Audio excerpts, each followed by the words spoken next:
here it is set up on the computer. I could raise it a bit, but this is made so that's level with the dual gear feeder I've got here. Same way backwards and forwards. That's why this mounting plate has a bit of a step in it. So what I want you to watch is just under here where the wires go in. There's an LED. See, when I turn it on, shows up nice and red. Take a bit to boot.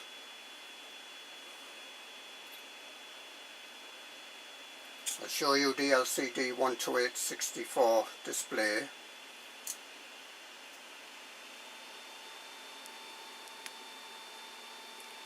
So here I have a touch screen on here as well. This is like dual display, but I nearly always, if not always, use the LCD 12864, which I like. So just to make sure, go to configuration, press, and you've got Runout sensors here, sensor here. Turn it on. I would suggest that you store the settings. This needs to be set in Marlin, obviously, to do this. So that's stored in the settings now. When I boot up any more, it'll come back with that. So here I've got the filament deliberately cut here, so that will run out. It'll take a bit to get to this stage. Let's start asking it to print, and I'll come back when it starts printing. Okay, and hopefully we should see this wheel turning. I've just done the last auto leveling probe using a BL Touch. Big thumbs up for the BL Touch. I've got this light on. And then it's going to do a nozzle wipe here. See this video down below. That wipes off any ooze off the nozzle. Now we should see this wheel turn. Just kind of get that in focus, sorry about that. Just a second. See the jerky. Ah, the light is flashing. It's only when it's getting a signal on and off. So that's an advantage. The advantage is that we can see the wheels turning, so even though the filament is moving extremely slowly here, we do know that it's turning. Let me show you the print. So it's just done a skirt, what known as a skirt around the outside. Now it's starting to do the inside there. Now what I had on my Big Tree Tech Smart Filament Runout Detection Unit is that would give false reasons. It would say it was run out even though it wasn't, and I need to test this to see if this does the same or not. But first of all, we're going to test to see if it gets a run out message. So we see that the wheel is turning there.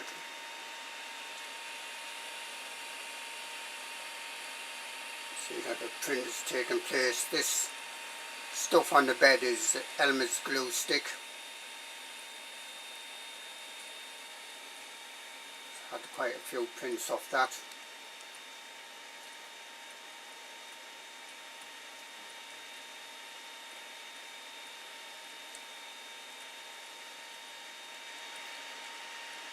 So for me, one of the main advantages is that I can see that the filament is actually feeding. Even if the like filament feeding mechanism is turning, it does not mean that this is feeding. Not necessarily. This could be slipping, very unlikely, but could be slipping in the gears there, the hub bolt, what have you. So it might not be, although the motor's turning, and I have known the actual gear on the shaft, the grub screw, to come loose, and the gear, well, the motor to be turning but not feeding, so to speak, because the gear shaft is just rotating. Well, the gear shaft is rotating and the gear itself is staying still because the grub screw that fastens it, holds it tight on there, is loose. So just because it's turning does not mean that the filament is feeding. But on here we can actually see that the filament is feeding, and we can gauge by the LED light as well that's flashing on and off.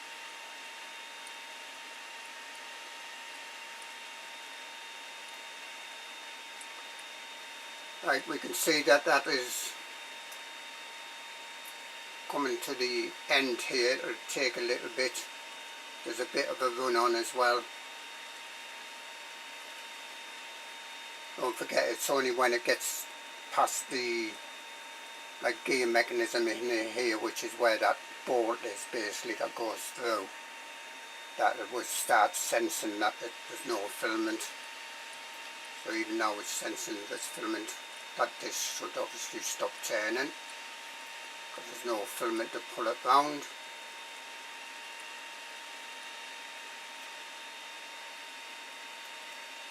And the LED light should stop flashing.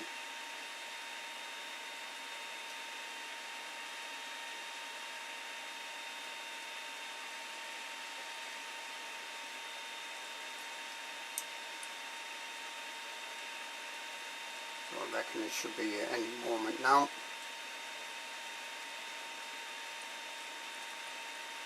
And then there'll be like a bit of a run on before it actually signals. You can set that in Marlin or on the LCD 12864. Under advanced settings, I believe you can set the distance. Mine is set to 7mm at the moment. There we are, see it stopped turning, the light has stopped flashing. Now do we get the signal? It's going to continue on trying to pin a little bit. As I say, about 7mm. 7mm is quite far actually. 7mm here is a lot more filament here, so to speak. So any moment now it should get the signal. I'll tell you what's on the display. Printing started, it's still saying. There we are, it's got the signal and it's moving the bed down. And I think I asked it to come over to this corner. Yeah, I do. That's just so I can manually clean some ooze off the nozzle if I need to. Then it's going to try going backwards, but it can't really go backwards because it's gone past the wheels. But see, it's unfeeding now. So it's unfeeding that filament that's in the Bowden tube. So you've got a bit of filament on the nozzle there. Just pull that off by hand.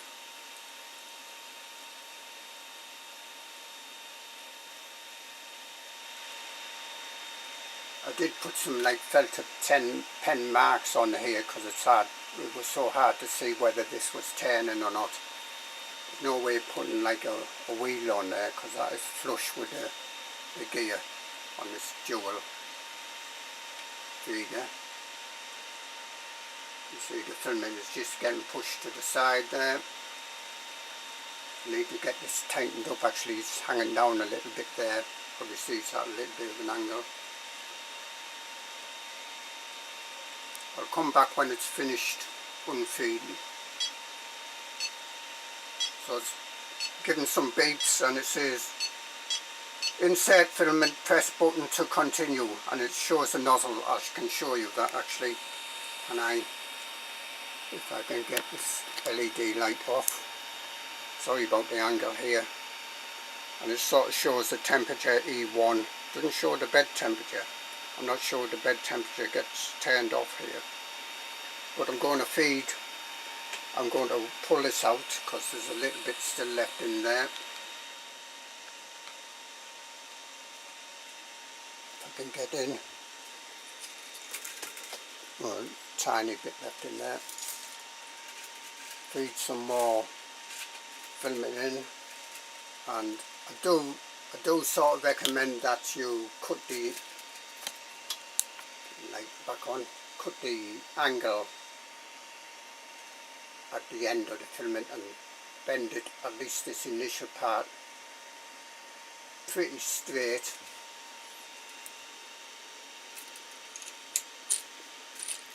See how the light's flashing there when I'm pushing it? And as I say, that light, I just need to get past, a little bit past the cogwheels and into the boarding tube, because it will actually feed now when I press the button. So I'm going to press the button. And it says nozzle heating, please wait. Won't take long.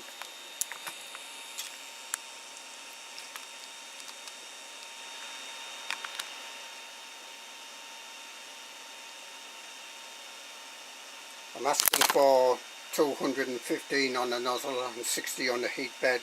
Elmer's glue stick on this heat bed.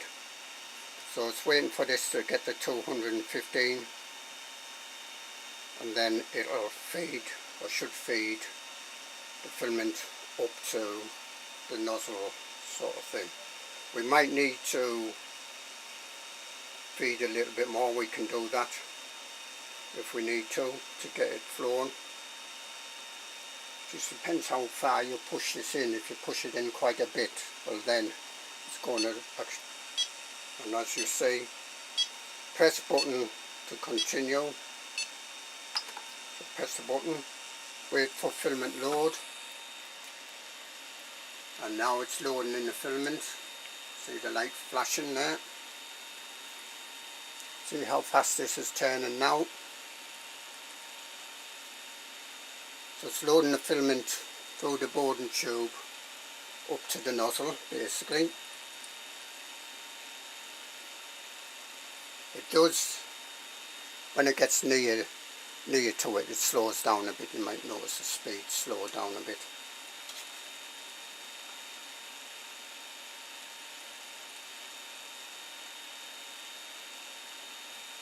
Now I know I aren't going to do a jam thing, because I don't want, like, tune up the cogwheels in the filament feeder. I'll have to clean them out. But basically when that wheel stops, i.e. if it's jammed or if it's run out of filament, or if there's filament that's snapped or something, then it will get the signal. Okay, it's just the same really. Now what I have to test is, does this give false readings like my Big Tree Text Smart Filament Runout detector used to give.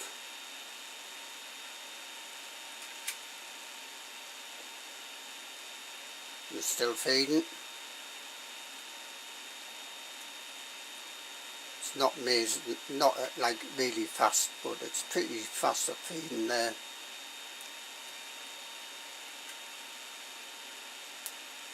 And then you might see it slowed down. So it's getting quite near the nozzle. So, well, that's all controlled in Marlin. The distance that you unfeed and feed in and such like, and the distance that it signals when it's going to run out. Now on the display, I don't need to in this case. I'll show you the display. It's didn't have the LED on.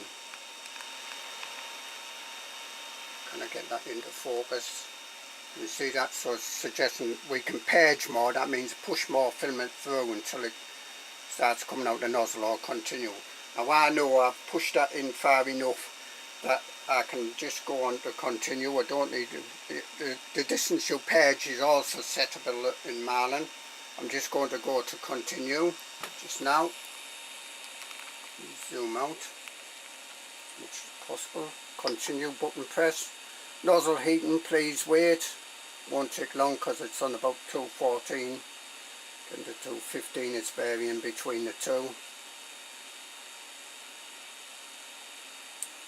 And then, as we see, it goes on to continue the print.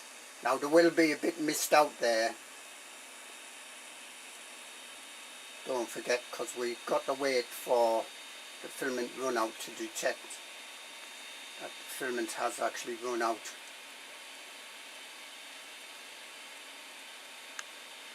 And again we can see the lights flashing there.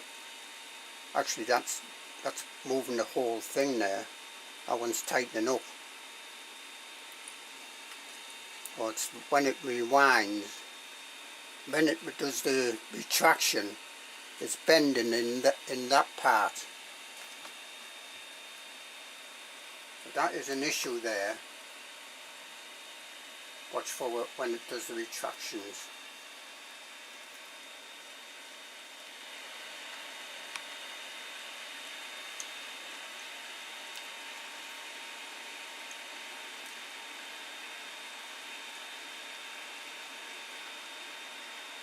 This whole thing unit is moving slightly, so I think I need to tighten it up a bit more. I haven't totally tightened it up. But know that when it retracts, if it retracts quite a bit here, this almost loops round. So you don't want retractions on too high. Anyway, on this I've got a all metal hot end kit, micro Swiss. So you only want maximum of 4. That's the hot end I'm using. Still going. I'm going to leave this going and see if I get a false reading that it's run out or not. If I do, I'll come back and let you know. Just going to let this continue on printing here. So it is printing again. As I say, you might get like a bit of mist print there as it's trying to detect that the filament has actually run out.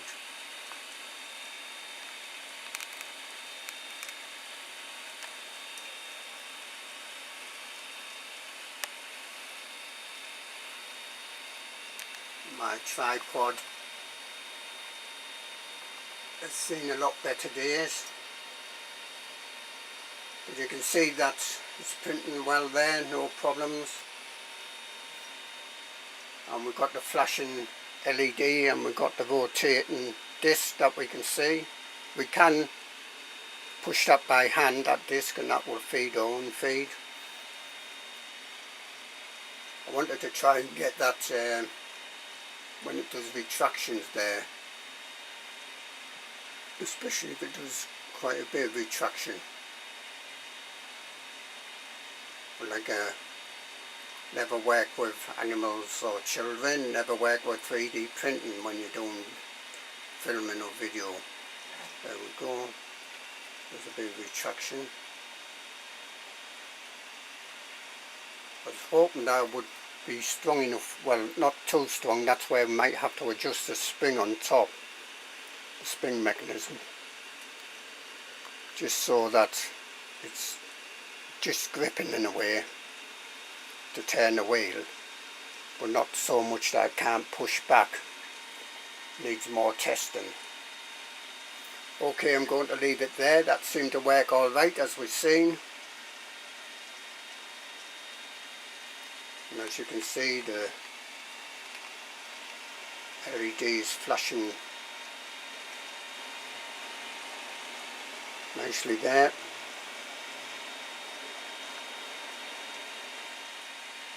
Indicating that it's getting the pulses, and the print is continuing nicely as well.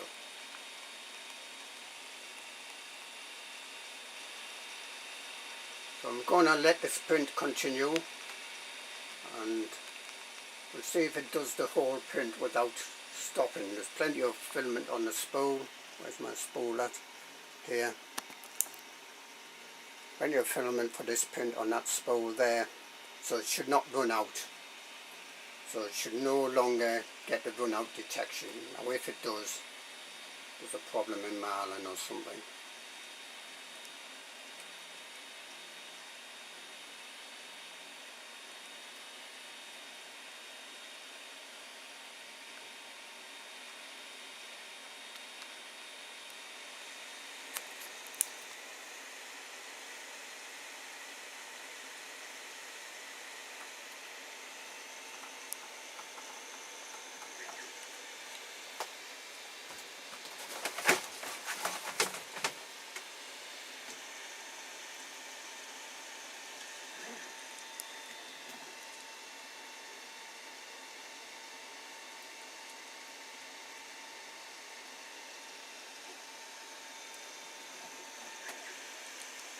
Well, it still gives false readings.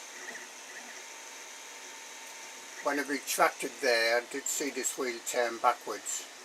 That's what I was trying to catch.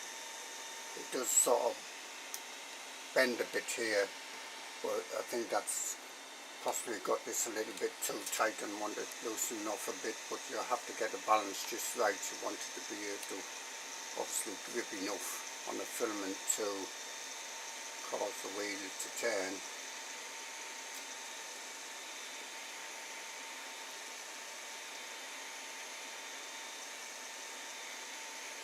It's hoping to catch that retraction there. Yeah, it's, well, as I say, it still gives false readings. So it's not the smart filament runout sensor that's causing the false readings, not in itself, because this is a a completely different unit, that's for sure.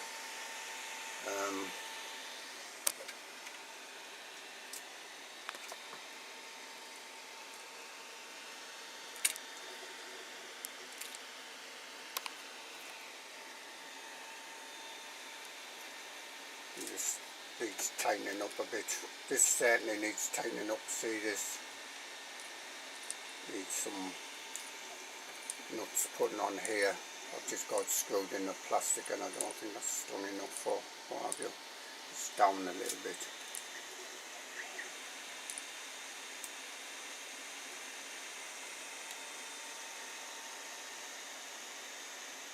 Just check the next retraction.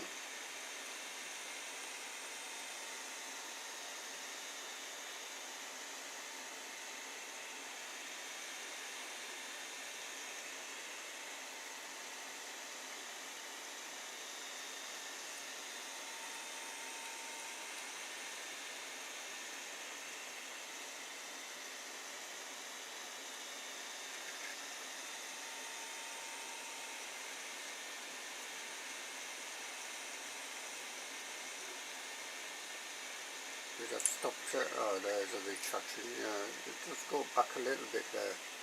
Went back more than that before. Anyway, I'll leave it there. Just to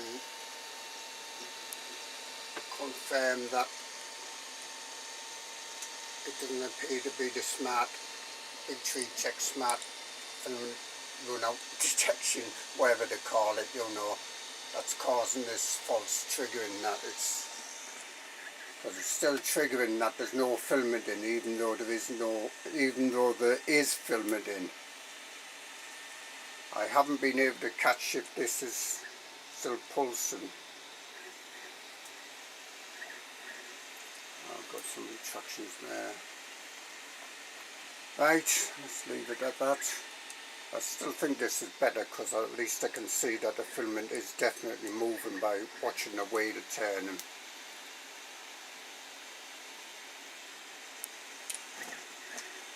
I wonder if that's something to do with the retractions. Because I have a few retractions there, and this, let's see, this light wasn't pulsating, the wheel wasn't turning. So now that's turned backwards quite a bit there on the retraction, and there. So it doesn't matter which way the wheel turns, it still gets pulses.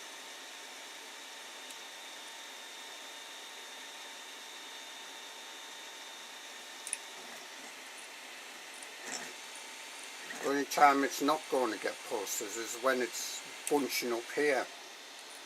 Because it's bunching up instead of turning the wheel. I wonder if that's something to do with this false triggering.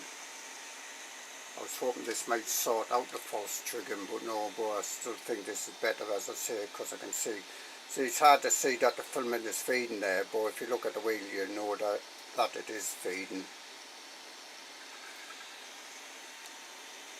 Obviously you can look at the print, but it might take a bit of time for the print for you to realise on the actual print that it's not feeding, so to speak. It's just something I'm working on for personal use. Right,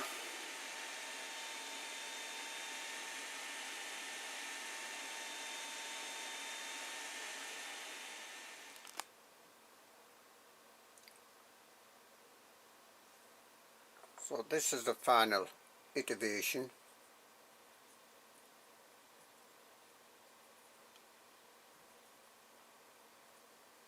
Filament goes through here. This is drilled out to 2mm. These holes for bolts are screwed out, drilled out to 2.5. This is 4.5 for 5mm bolt. This is 4.5 for 5mm bolt, and this is 5mm for like the shaft on the bolt. That one. I'll just show you. So basically, this is the encoder ring to put a nut on. This is 5mm bolt again. I've got 6mm washer here. They're the only washers I've got at hand at the moment. Pop one of the bearings on. Start sliding it in there. Put the gear wheel, sort of filament gripping gear wheel on. Make sure it goes the right way around. Hang on, I'm going to take this bolt out of here. Make sure you don't lose it if you do take it out, because having it in can be a bit of a nuisance. Sometimes if it's too tight it won't go on the bolt. So just in my case it's just stopping on the end because it is magnetic. So basically pop this in there. Helps if I get it the right way around.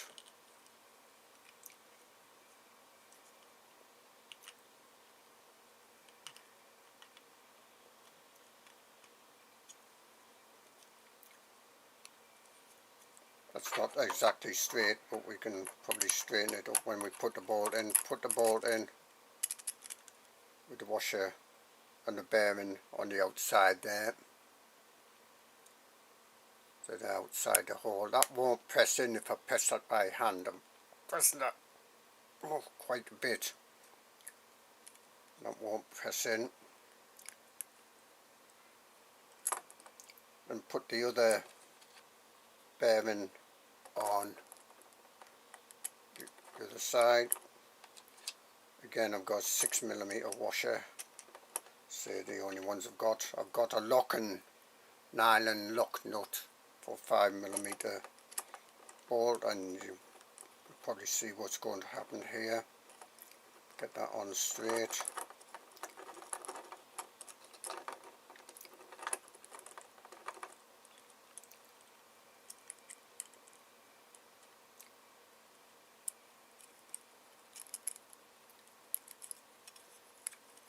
And screw it round and round so it's finger tight.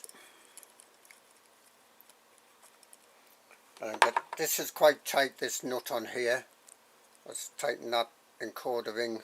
That's a button headed 5mm bolt there. Tighten that up. Got some long nose pliers here. Grip the nut and just turn the wheel, and as you're turning it, it's screwing the nut in, so it's screwing them tighter in towards the middle. Just turn steady. Keep an eye on it.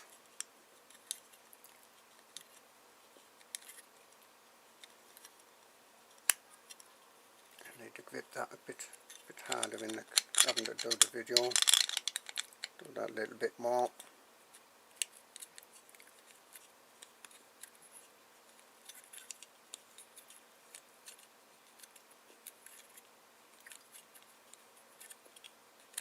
See, once the washer hits the side here, it probably won't go anymore. Probably.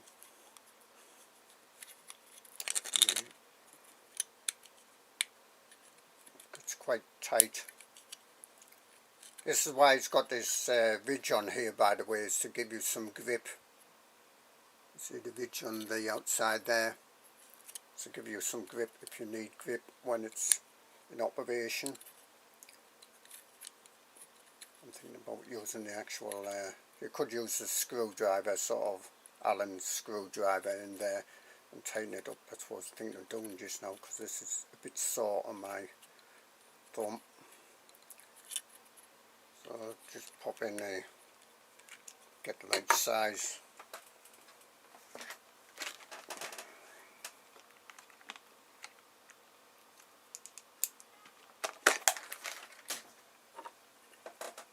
So I'll just pop in the thing to turn it, grip the nut,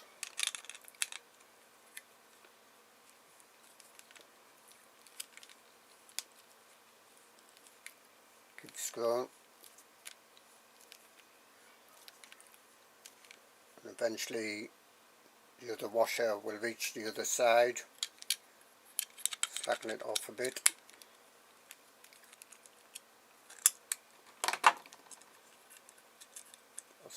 Feel if how tight it is. That's still a bit friction there, so slacken it off a little bit more. That's better. That's not so loose that's wobbling about, but it's, you know, can move quite freely now. Right, I'll pop the bolt in here, the grub screw bolt in there, and I'll show you that when I come back. There we are, the grub screw is in. Tighten it up, it'll go against the threads of the bolt, and that will turn. I can put some pressure on that and it still keeps turning. So as the filament goes through, grips, that's my grandson, and turns this, and hopefully the other gear will latch in. So on this part, which is like the lever that presses on it, put the bolt this way around, put the this has two like roller bearings in here, make sure you don't lose them. This is a 3mm bolt for there, and I can just freely turn, put the bolt in there, line it up. Before I do put that totally on, I've got a bit of filament here, 1.75. This is cone shape things in, so that even if it's a bit out of line, it will go into the hole, as you see there. And that is spot on the groove, just showing you that that is in line with the groove there, the gripping teeth. Okay, I'll pop this on, so 5mm bolt in there. So bolted this in, 5mm bolt, Allen bolt again, which I cut to size lengthwise. There's a 5mm bolt here with a big spring on it, but quite a longish spring, and I've tightened that up just tight enough so that when you put the filament in, it does turn the wheel. So when you're putting the filament in, you're going to probably have to turn this wheel. It's one reason, as I say, it's got these grips on here. This is not a cog wheel, it's just to help you grip the wheel there. And just keep turning, and then eventually it should come out. Now as the filament's feeding, you want it so that, see, that's slipping a bit there.